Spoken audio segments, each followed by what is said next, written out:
읽어주는 교과 넷째 날 8월 11일 수요일, 구체적으로 용서를 실천하기. 용서하기 위해서는 내가 상처를 입었다는 사실을 인정해야 한다. 우리는 종종 어떤 문제를 해결하기 위해 노력하기보다는 그저 우리의 감정을 덮어버리려는 성향이 있기 때문에 상처를 인정하는 것이 쉽지 않은 일이 될 수 있다. 하지만 하나님 앞에서 나의 억울함과 분노를 인정하는 것은 나쁜 일이 아니다. 우리는 시편에서 이런 모습을 자주 본다. 내가 경험한 어떤 일이 마음에 들지 않았다고 표현하거나 내가 당한 부당한 대우가 나를 슬프게 또는 화나게 했다고 하나님께 말씀드려도 괜찮다.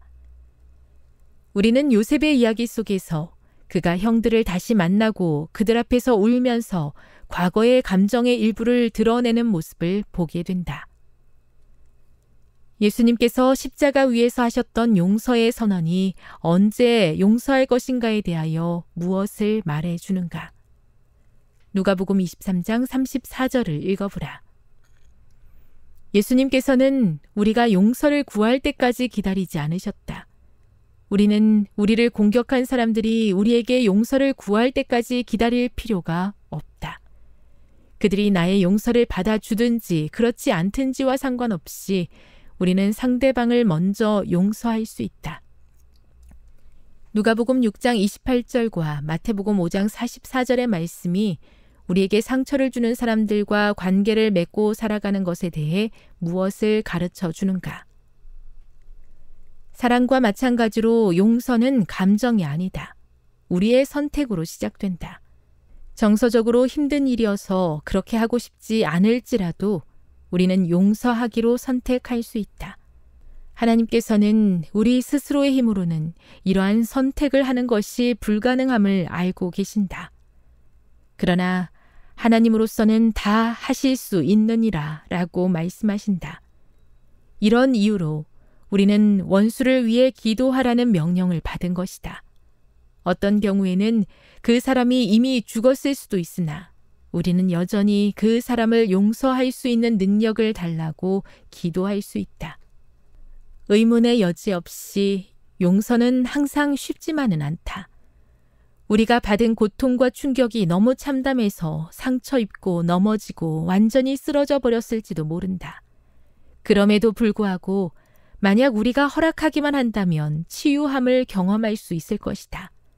하지만 씁쓸함과 분노와 억울함을 끝까지 부여잡고 있으면 그 치유의 과정이 훨씬 더 더뎌질 뿐이다. 십자가는 하나님께서 우리를 용서하시기 위해 어떤 대가를 지불하셔야 했는지를 보여주는 최고의 신뢰이다.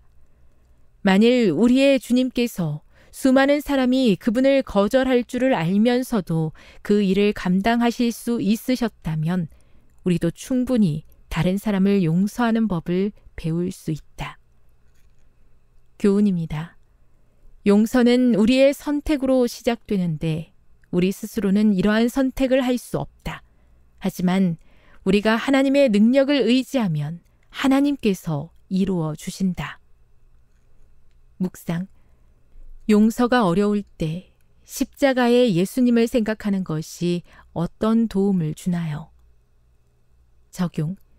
상대방을 위해서뿐만 아니라 그대 자신을 위해서라도 지금 용서해야 할 사람이 있다면 그 사람은 누구일까요? 그 사람을 용서할 수 있게 해달라고 기도하세요. 영감의 교훈입니다. 그리스도인들이 실천해야 할 원칙. 우리는 매일 매시간 용서하시는 하나님의 자비에 의존한다. 그러하거늘 우리가 어떻게 우리와 같은 동료 죄인들에게 가혹한 마음과 적의를 품을 수 있겠는가? 그리스도인들이 날마다의 모든 교제에서 이 기도의 원칙을 실천할 것 같으면 얼마나 복스러운 변화가 교회와 세상에서 이루어지겠는가?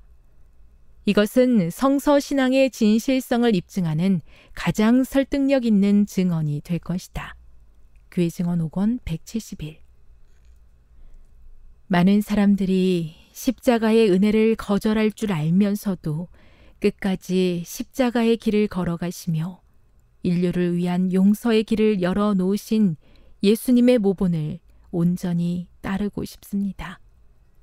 제 안에 예수님의 마음을 허락해 주시옵소서.